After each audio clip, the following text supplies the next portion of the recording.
What is up, y'all? Welcome back to another video. As y'all can see, we got my boy Alex with us today. What's your IG? So my IG is at AHAV, A-H-A-A-V. We'll put it on the screen. So what are we in right now? So we're in a 2015 Toyota Prius. 2015. And static?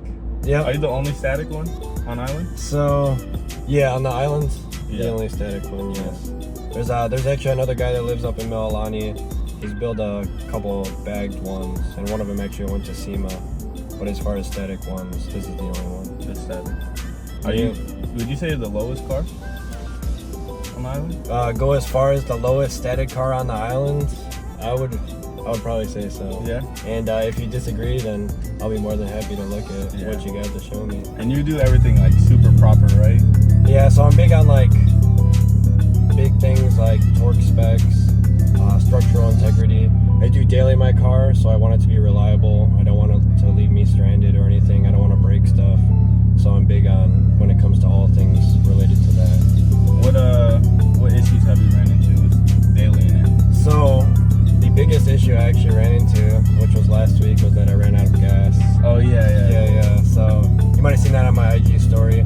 So what had happened was I actually broke my fuel level sender a while back before I relocated the fuel tank.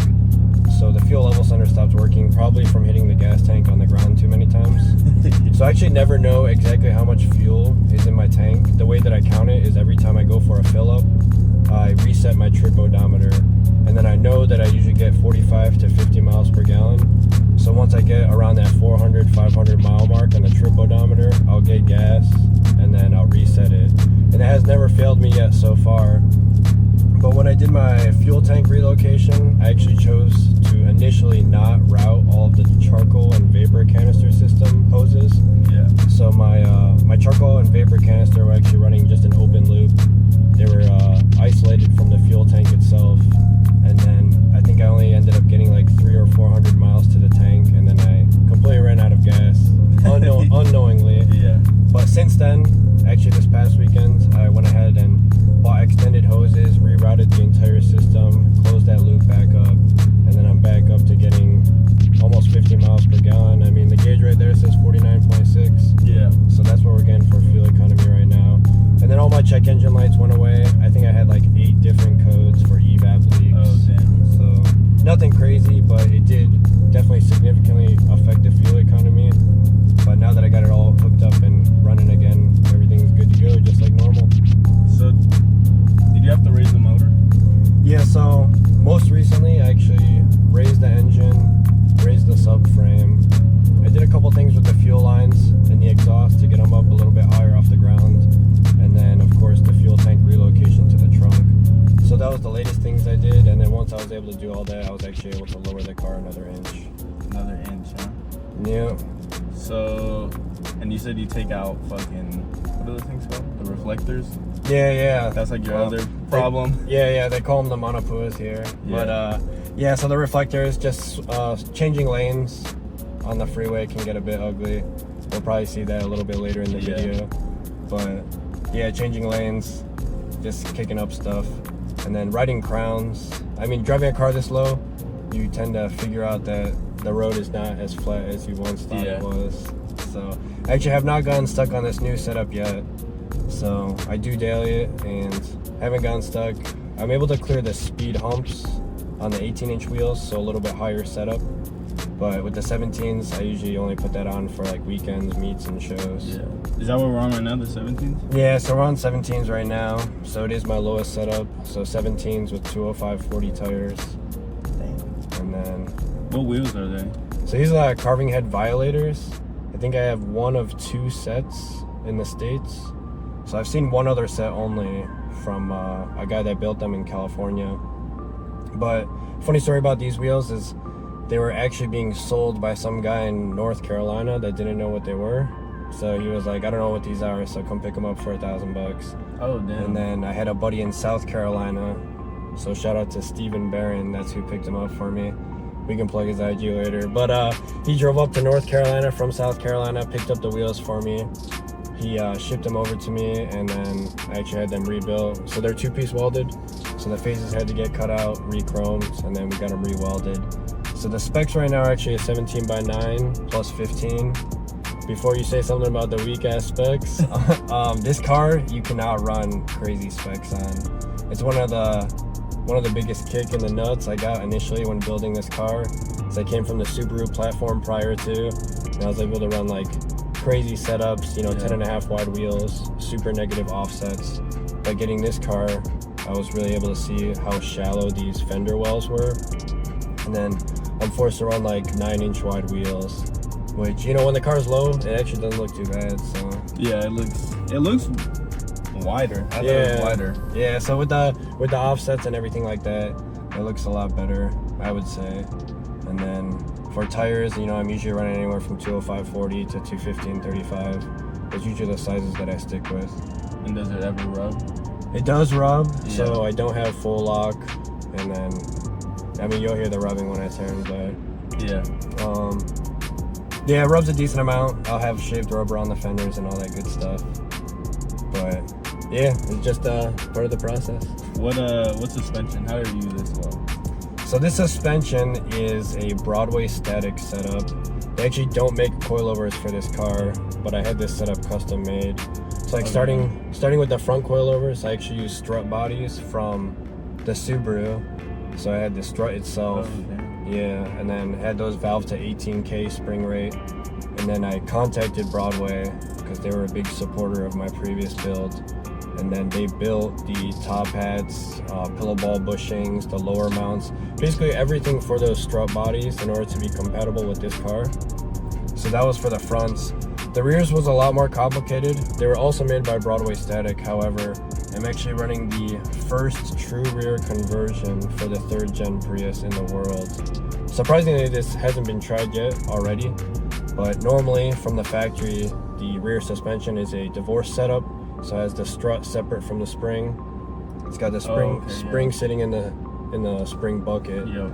But that really limits you in terms of how low you can go, and you're kind of limited between how that spring is functioning within the bucket for how low you can go. So I've always liked true rear coilovers because the height of the coilover itself is the height of the car. Yeah. It's very simple. You don't have to go back and forth between the strut and the spring to try and find the perfect height. So what I did was I went in there, had the vernier calipers, all the measurement tools. Yeah. I actually took measurements of everything, and then had a true rear inverted coilover design made for this car, which hadn't been done before. So this is where the strut and the piston, the spring and the piston are actually sitting at the bottom of the coilover. And the coilover looks like it's upside down when it's mounted. So the spring buckets are empty, there's no spring in the spring bucket, but the coilover is mounted upside down for that normal stock mounting point for the strut. Yeah.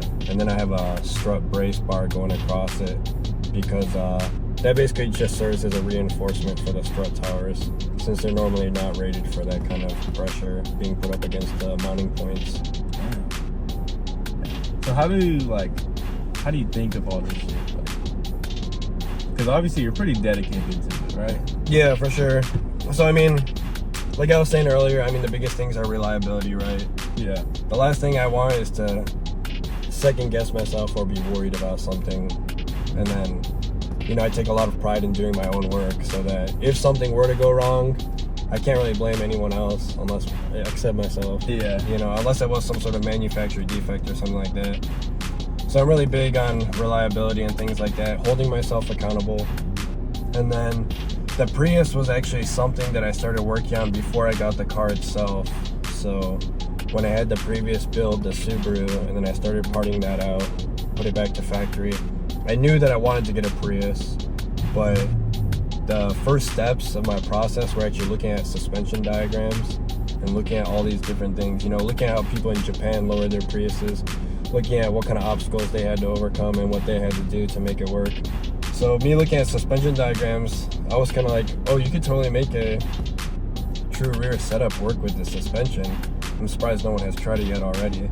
Now normally, the true rear conversion for like VQs, so like Infinities, the Gs, the Zs, they usually have I think they have a normal coilover setup where the spring is at the top. So there's more than enough room to run a normal coilover true rear conversion for them. However, for mine, I have a lot of space limitations. You know, part of that same reason I was talking about earlier with those shallow fender wells. So with those shallow fender wells, that's why I opted to run the coilover inverted. And then I was able to clear everything. Plenty of clearance, yeah. And then, yeah, it was good to go with that design. Damn. Man, that's crazy. So you really figured shit out before. So before you even bought the car, you already kind of knew. Yeah. I mean, the Subaru was a lot of trial and error too, since that was the first car I really dove into suspension stuff for. So with this car, I wanted it to be more trial and error and kind of a plan of attack and go for it. Yeah. So yeah, I did a lot of research before, and then even then, no matter how much you prepare, you're still gonna run into unforeseeable obstacles. Right. So there was a lot of learning curves in the process, but I mean, eventually I was able to overcome them all, and then that's how we got the car to where it is today. What got you into like the stance scene? What got me into the stance scene? Whew. So it's a pretty long story, I guess. I mean, back in the day when I was in high school, just had graduated high school, I always liked the look of seeing the cars in Japan, you know, slammed. Yeah. With the tilted wheels, everything like that. Obviously, at the time, I didn't know anything about it. I just thought it looked cool. Right. But when I initially bought the Subaru back in 2015, I was big on the engine stuff still. So I learned everything there was, like engine related, you know, whether it be like swapping turbos, you mean even the simple stuff like the bolt-ons, the intakes, exhaust, whatnot. And then, you know, I thought that was really cool at the time. I was like, oh, I'm gonna build the fastest car in the world and all this other stuff. I was like, oh, I'm gonna dump tens of thousands of dollars into my engine. But I don't know, I kind of really lost interest in that stuff, just kind of from being around other people in the same community. Yeah. And then I think like speed and engine and money and all that stuff kind of becomes a huge pissing contest in a lot of respects. Yeah. You know, I used to go to the midnight runs and do the street racing and all that stuff, which was fun at the time. But after a while, I kind of lost its flair, and I was kind of like, why am I doing this? Yeah. And then I realized quickly how expensive it was to make a Subaru especially fast. So because it was a WRX, right? Yeah, it was a WRX. So I mean, it was a 2015, so I had the FA20 engine, but still slow. I still think Subarus are one of the worst platforms to modify when it comes to engine reliability and speed. Yeah. Which, if you don't believe that, then you're still in a state of denial. But I mean, you can talk to the guys that have spent like $100 grand on their Subarus, and they'll still tell you the same thing. So yeah, after a while, I was kind of like, oh, I'm kind of giving up on the engine stuff. I kind of want to get into the suspension realm of things. So, you know, I started off simple, just lowering it on a set of BC coilovers. And then someone put me on to Broadway Static as a company. And then they're like, oh, in the game of static coilovers, Broadway is kind of like the number one guy. It's kind of like taking over. Yeah. So I got the coilovers from them, loved them. And then from there it was kind of like suspension arms, and then seeing what I could do with what parts, and then seeing how much camber I could get, and then essentially from there it was just a pushing the limits kind of thing. I mean, once you get content with one thing, you push it further and further, and then, you know, the Subaru ended up having like 21 degrees of camber, and then I was trying to do crazy things with the wheel specs and whatnot. So that's kind of how I really found my love in the stance realm of things. And then for stance itself, I don't know, I just think it's so much cooler to be static. And I think that static guys will always have bragging rights over bagged guys when it comes to riding low, you know? I mean, I do talk a lot of crap, but it's all in good fun. I have plenty of bagged friends. You know, the people that are friends with me know that it's all in good fun. It's the same thing as sports rivalries. If you have a favorite sports team, and, you know, you talk crap on another guy that has a rival sports team, some people really take it to heart. Some people really get upset about it, and some people hate me. But I just think there's so much more respect, so much more calculation that goes into, you know, driving. Yeah, building a static car and also driving it. You know, it's easy to push buttons and whatnot, and then, you know, you can look good when you park. But when it comes to riding, who's actually riding more? Yeah. What is like your biggest pet peeve when you see other people build cars? I know you don't like the washers on the studs. Yeah. So, that's a hard one. Because I have a lot of pet peeves. Yeah? Yeah, so I mean, like, wheel brands. I think one of the things that's most irritating when I get into one of my bagged versus static confrontations is kind of the stigma that coilovers are for poor people. Oh, okay. Right. Yeah. So that's one of the things bagged guys love to say. They love to say coilovers are for poor people, Yeah, you but can't afford yeah, bags. but it's really a choice thing for a lot of people. I think people really love the art of being static.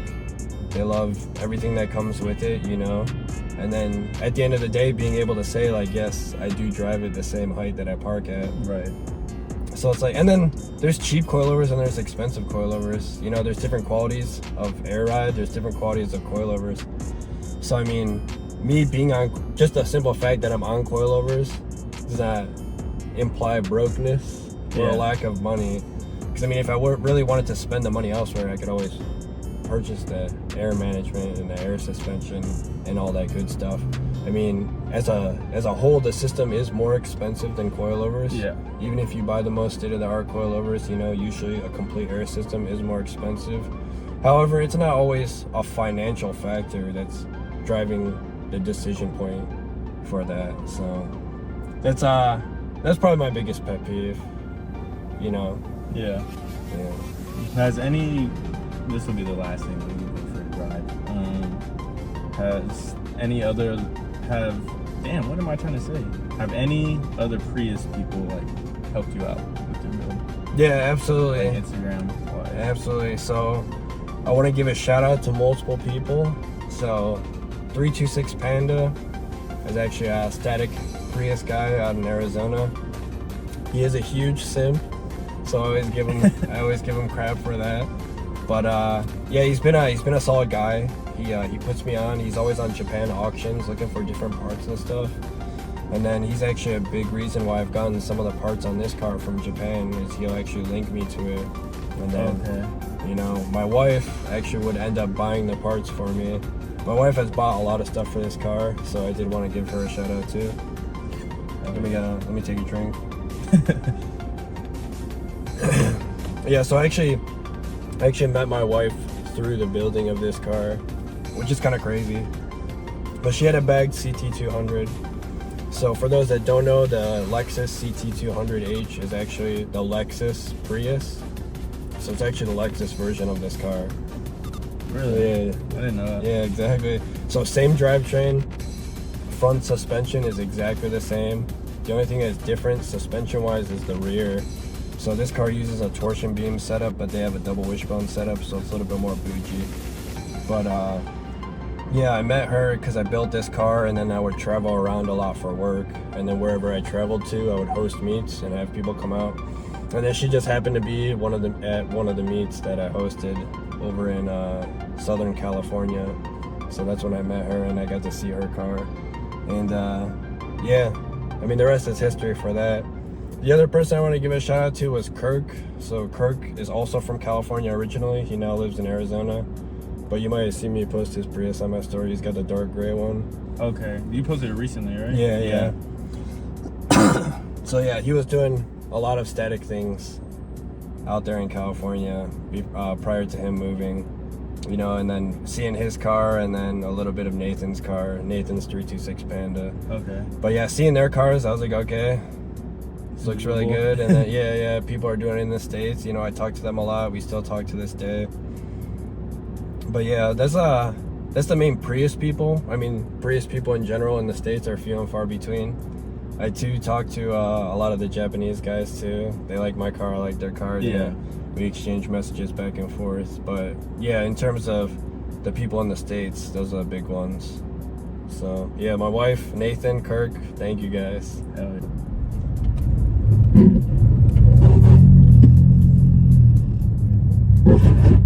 You just got used to it? Yeah, I mean, it doesn't really affect me, and then I have a lot of confidence in the components that are being scraped, because I know that I've reinforced and done the things that I needed to do where I needed to do them. Yeah.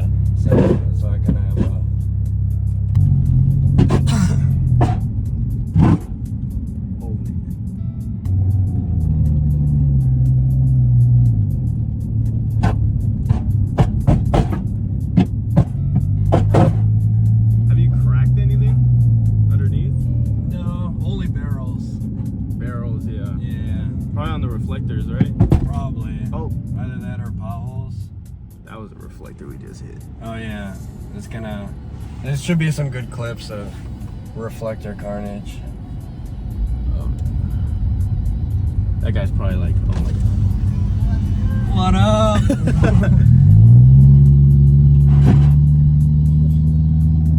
I cracked like my subframe. Yeah, subframe, the race subframe makes a hell of a difference.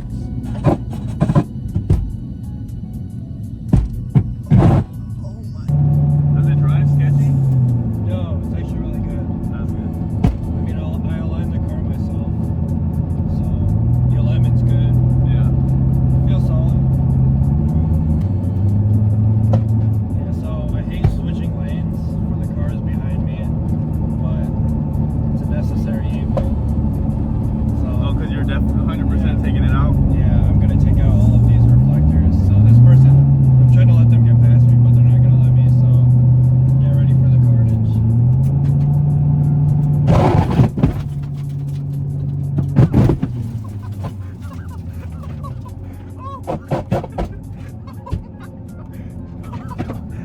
Oh my god. I have to show the mirror because that's that's crazy. Oh my god. That's classic.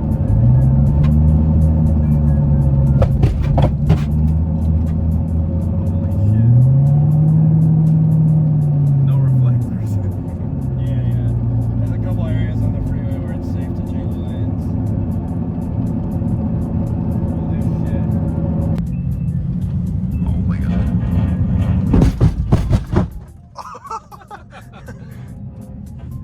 Holy shit.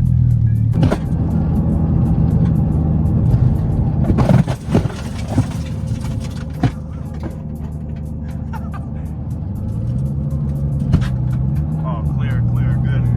Woo.